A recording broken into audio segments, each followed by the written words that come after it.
Welcome back to the Wasteland Pyromaniacs. Today we're going to be taking a look at probably your favorite weapon, at least if you really like fire, and that is the Flamer. And the Flamer is a really cool weapon in Fallout. It's just a flamethrower, and flamethrowers are inherently pretty cool.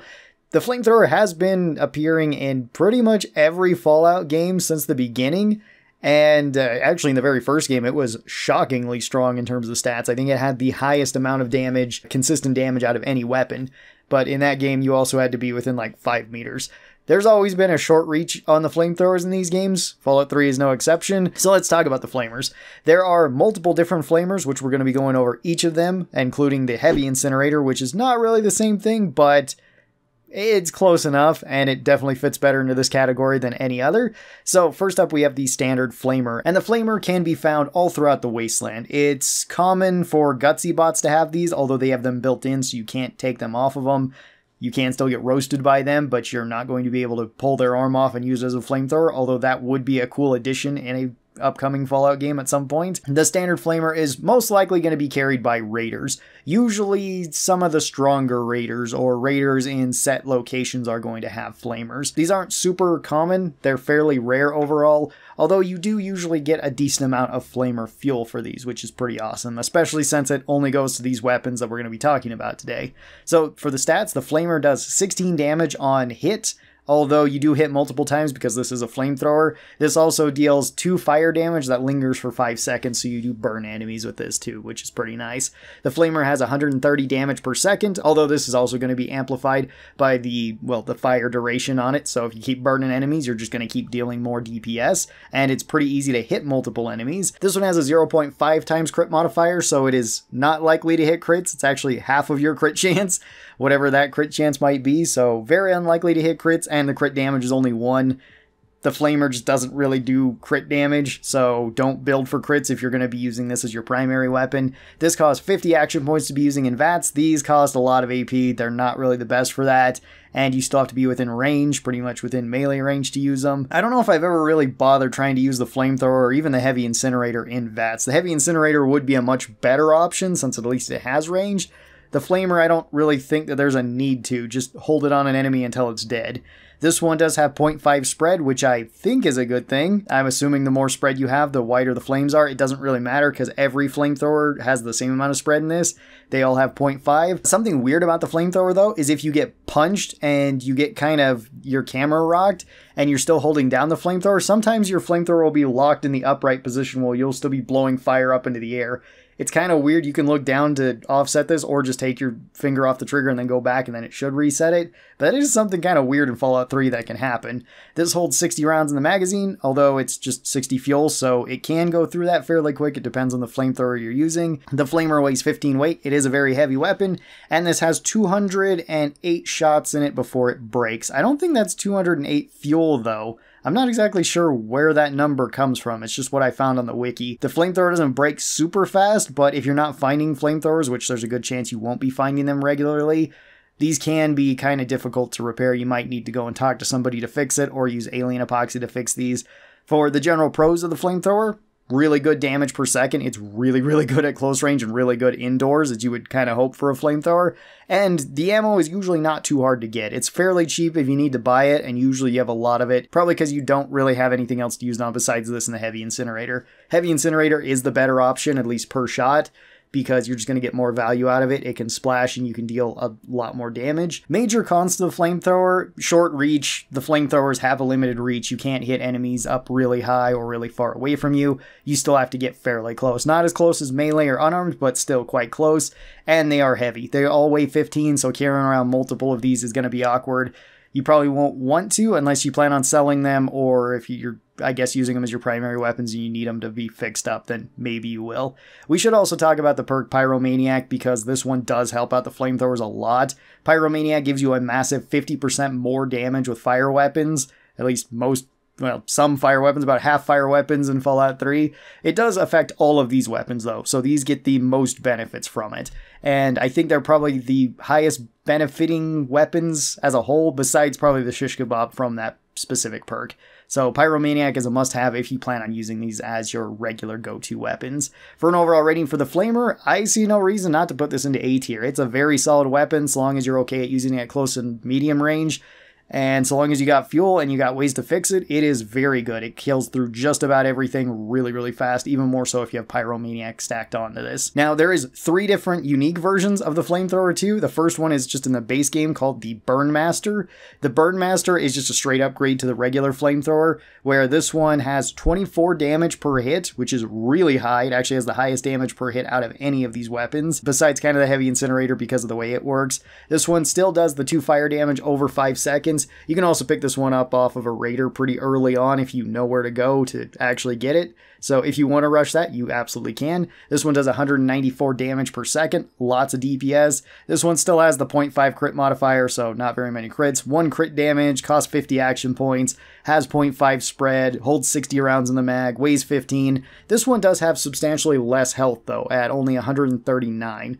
So it does break almost twice as fast as a regular flamethrower. You will notice that it does break really, really quick, but this is the strongest version of the flamethrower. So as long as you got ways to fix this up, either more flamethrowers to fix it up with or alien epoxy to fix it up with, this one is actually a very strong weapon and a really good big gun. So I'd actually put this one a tier higher than the regular flamethrower, and I'd put this one up into low S tier. I think it's a really solid weapon, especially if you just want to have something capable of clearing through like indoor locations really, really fast. Now the other 2 flamethrowers you actually get from the Broken Steel DLC, so you're going to have to do most of the DLC, if not basically all of the DLC to get these. The first one is called the Rapid Torch Flamethrower, and this one is interesting because it pretty much has all the same basic stats of a regular flamethrower. It does the same exact damage, it has the same DPS, the same crit chance, same crit damage, same action points, same spread, same mag, same weight, and same item HP. I really don't know why this one is here. It's very similar to like the trench knife that we talked about not too long ago with the combat knives, where it's essentially the same thing as a combat knife, it's just been reskinned. And this one hasn't even really been reskinned because it's exactly the same as the regular flamethrower. The only difference between this and a regular flamethrower is that the animation comes out slightly faster than the regular one. And that's it. It doesn't actually affect anything, the animation just comes out faster. So you would think that that means that you get a fight faster, but it doesn't. You get to see the fire hit the enemy faster than what the game already registers the fire hitting the enemy from the regular flamethrower. Why they put this in, I don't know. It's still a good weapon, because the flamer's still a good weapon, so it's going to go up into A tier, but it's exactly the same as a regular flamer, just slightly different. Anyway, let's move on to the last flamer, which is the slow burn flamer.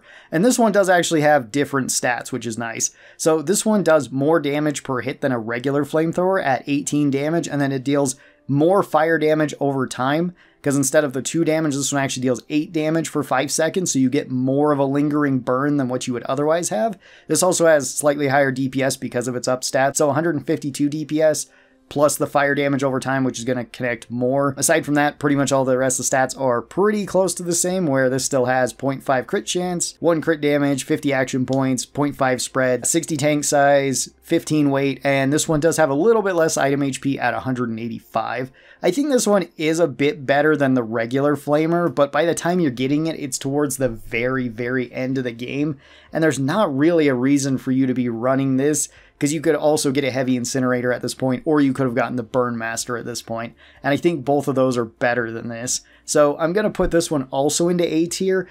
It's a good weapon. It's still better than a regular flamethrower, so I'm going to put it higher than the other 2 that are in A tier, but it's not quite up to the Burnmaster's level. I think that one is just the better option, since you just get more immediate damage and more immediate damage per second.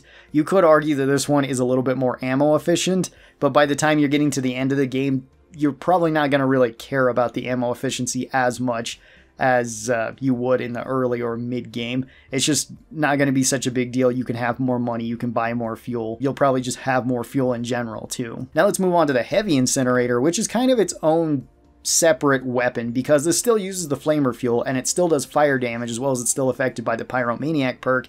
However, this one lobs fireballs out that splash and hit enemies, so this is more like a grenade launcher than it is like a flamethrower.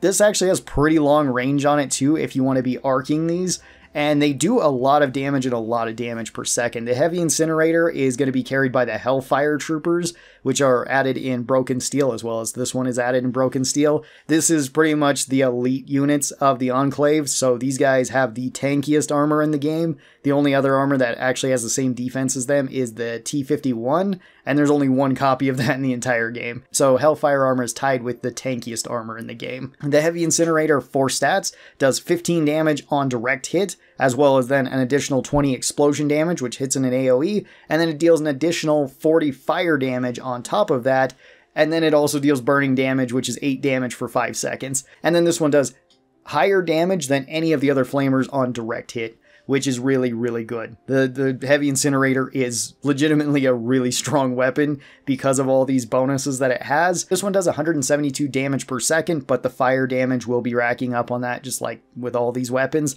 so DPS is likely going to be higher than this. This one still has a 0.5 crit chance, so it is still unlikely to hit crits, which is kind of funny, although it still only does 1 crit damage, so you don't need to build crits if you're running these builds. This one costs 50 action points as well. This one has 0.5 spread. It is fairly accurate, but a lot of the time you're just going to be trying to lob this into enemies and just hit close enough to them. This one doesn't have the 60 round tank. This one only has a 24 round tank. However, you can tap fire this one at a time, or you can just hold down the trigger and just keep throwing fireballs wherever you like. It is a fully automatic weapon, but it is slow enough in full auto for you to be able to tap fire it one at a time if you would like. And this one still weighs 15 weight, same as the regular flamers, and this one has 222 shots before it breaks.